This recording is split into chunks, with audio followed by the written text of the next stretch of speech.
বাংলাদেশের রাজনীতি আমরা যতটা বুঝি, আওয়ামী লীগকে ক্ষমতার বাইরে রাখা, দেশকে স্থিতিশীল রাখা কিন্তু খুব কঠিন কাজ।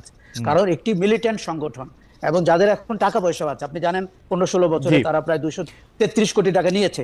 কাজেই রিফাইন্ড আওয়ামী লীগ বলে যে প্রপোজালটি বাজারে এসছে, এটি অত্যন্ত অযৌক্তিক, অগ্রহণযোগ্য। এটি আওয়ামী লীগের করিডোর থেকে পাশ হয়ে কোথাও বাজারে আসবে না।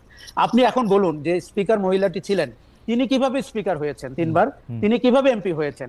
যেই সাবির হোসেন চৌধুরীর কথা হচ্ছে, অথবা সোহেল তাজ, অথবা ঢাকার যে ভোটহীন মেয়র যিনি নির্বাচন ছাড়া মেয়র হয়েছেন, এরা কি করে ভালো আওয়ামী লীগার হয়ে গেল আপনার কাছে? না, তারপর আমি এখন পর্যন্ত একজন আওয়ামী লীগের সমর্থককে প্রকাশ্যে বলতে দেখি নাই যে এই কাজগুলি ভুল হয়েছে। তারা শুধু বলেন যে ইউনূস সরকার ব্যর্থ। হ্যাঁ, আমাদেরই এখন আবার ফিরে আসতে হবে, কারণ তারা দেশ চালাতে পারতেছে না, তার 150টা কারণ আছে।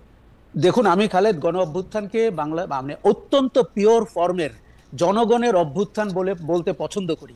কেননা এই ছেলেগুলো 50 জনও ছিল না জুলাই মাসের 1 তারিখে, আমি যতটুকু জানি। এরা কিন্তু, আমি এটাকে নাম দিয়েছি ক্রাউড সোর্স রেভলিউশন। তারা বিভিন্ন জায়গা থেকে হ্যাভারসেক নিয়ে ক্যাম্পাস থেকে এসে হাসিনার বিদায় ঘটিয়ে আবার কেউ কেউ ক্যাম্পাসেই ফেরত গেছে।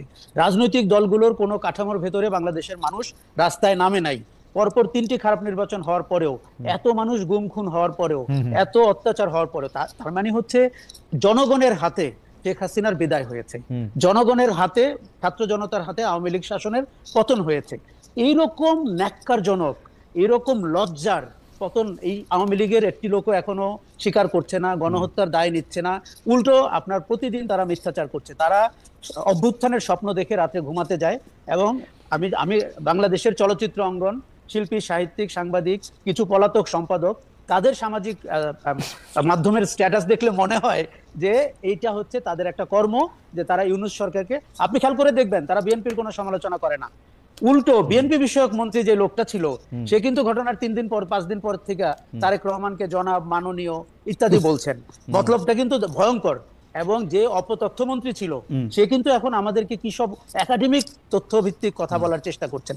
এই আওয়ামী লীগকে বিশ্বাস করা কঠিন, এবং এই আওয়ামী লীগকে কোনোভাবে রাজনৈতিক স্পেস, আমার মনে যে আমরা আমরা আমরা আমরা আওয়ামী লীগকে আসলে বেশি স্পেস এমনি দিয়ে ফেলতেছি কিনা এই আলোচনার মধ্যে রাখা। কারণ জনগণের মধ্যে আমি এইটা একদম জনগণের হাতে পতনটারে আমি একদম মনে করি যে সঠিক 3টা শব্দ।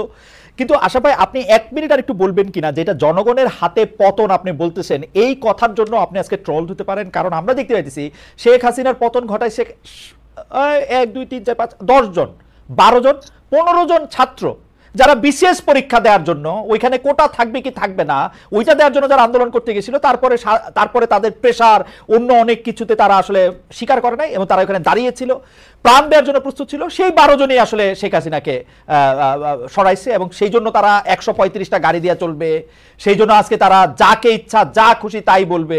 মানে এইটারে আপনি আসলে কিভাবে দেখেন? 24 আর 71 মিলায় একটা কাহিনী করবে, যেটা ইচ্ছা সেটা তারা করতে থাকবে, এটা কেমন কথা? দেখুন, 71কে আমি দূরে রাখতে চাই, এবং যারা 71কে 24-এর কাছে টেনে আনেন, দেখুন কিছু মিল তো আছে। আমরা মুক্তির কথা বলতে চেয়েছি, ফ্রিডম অফ স্পিচ চেয়েছি, সেগুলো কিন্তু তাত্ত্বিক কথা। কিন্তু ফ্যাক্ট হিসাবে 1971 মুক্তিযুদ্ধ, এগুলোকে যত দূরে রাখা যাবে 24-এর গর্ব তত ইউনিক হবে। দেখুন, আমি আপনাকে বলি, আপনার সাথে খালেদ আমি একদম একমত। আওয়ামী লীগকে আমরা আমাদের মাইন্ড স্পেস থেকে বিচার করছি, 24-এর সিগনিফিকেন্স দিয়ে বিচার করছি না। যারা রিফাইন্ড আওয়ামী লীগ ভাবছে, তারা সেই 76 বছর বয়সী শেখ মুজিবুর রহমানের আওয়ামী লীগকে বিবেচনা করছে। আমাদের মাথা থেকে আওয়ামী লীগের ভূত তাড়াতে হবে, এবং আমাদের মাথা থেকে এটি যতদিন না সরাবে, খালেদ আপনি জানেন আমরা প্রত্যেকেই কিন্তু ফ্যাসিজমের শিকার। আমাদের প্রত্যেকের চেতনার মধ্যে এক টুকরো হাসিনা ঢুকে গেছে, এক টুকরো আওয়ামী দুঃশাসন ঢুকে গেছে। আমাদের কারো কারো আচরণে, ইভেন 5ই আগস্টের পরে আমি আওয়ামী লীগের আচরণ দেখতে পাই। কেননা তারা আমাদের কোন নতুন জেনারেশন ভাবতে শুরু করেছিল, দল তো একটাই, শাসন তো একটাই, এবং বিকল্প নাই, এবং কোনো বিকল্প নাই। দেখুন, আপনি জানেন আমি পুনর্বাসন কেন্দ্রের কথা বলেছি। আওয়ামী লীগ সমর্থকদের পুনর্বাসন কেন্দ্রে নিতে হবে এই ফ্যাসিজম থেকে বের করতে হলে। কাজেই আমি মনে করি যে আমাদের সময়ের দিকে তাকিয়ে, ঘটনার দিকে তাকিয়ে আওয়ামী লীগকে দেখতে হবে। এবার বলি, এই যে সরলীকরণ করা, যে 10 জন ছেলে 12 জন ছেলে শেখ হাসিনার পতন ঘটিয়েছে, এটি আওয়ামী লীগের জন্য সবচাইতে বড় প্রায়শ্চিত্ত। কেন? আমি দেখেছি লক্ষ লক্ষ মানুষ, আমি রাস্তায় ছিলাম, লক্ষ লক্ষ মানুষ নেমেছে, তাদের লক্ষ লক্ষ কারণ আছে।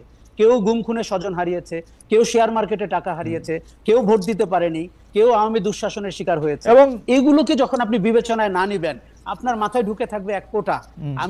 আমি 17 জুলাই বলেছিলাম এটি চাকরি পাওয়ার আন্দোলন না, এটি মানুষের যে মনের যে ক্ষোভ, যে রাগ, যে অভিমান, যে ঘৃণা, এটি তার আন্দোলন। না, অ্যাবসলিউটলি। কিন্তু ডক্টর ইউনূস ক্লিন্টন ফাউন্ডেশনে গিয়ে আমি জাতিসংঘে বলছিলাম ভুলে হচ্ছে মাস্টার মাইন্ড, এটা আমরা একটা মেটিকুলাস ডিজাইনের মধ্যে থেকে ওরা পেছন দিকে করছে বলে টলে, ওরা কিন্তু প্রথমে এরকম ছিল না। এটা ডক্টর ইউনূসের এটা জবাব দিতে হবে যে উনি যে আইসা এদেরকে শত্রু বানায় দিল।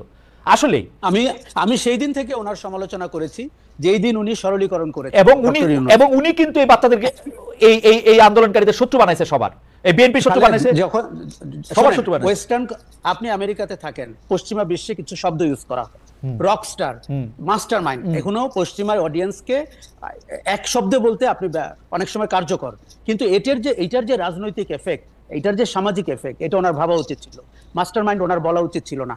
ছাত্ররা তার নিয়োগকর্তা। এখন এটি বলে আপনি জানেন না, আমরা যদি ভবিষ্যৎ দ্রষ্টা হই, ভবিষ্যতে যে উনি কত বেকায়দায় পড়তে যাচ্ছেন। এবং মানে আমি মনে করি এই সরলীকরণ আওয়ামী লীগ যেরকম একভাবে করছে, অন্তর্বর্তী সরকার প্রধান এবং তার উপদেষ্টারা আরেকভাবে করছে, এবং এখানে সবাই ঘোলা পানিতে মাছ শিকার করতে চাচ্ছে।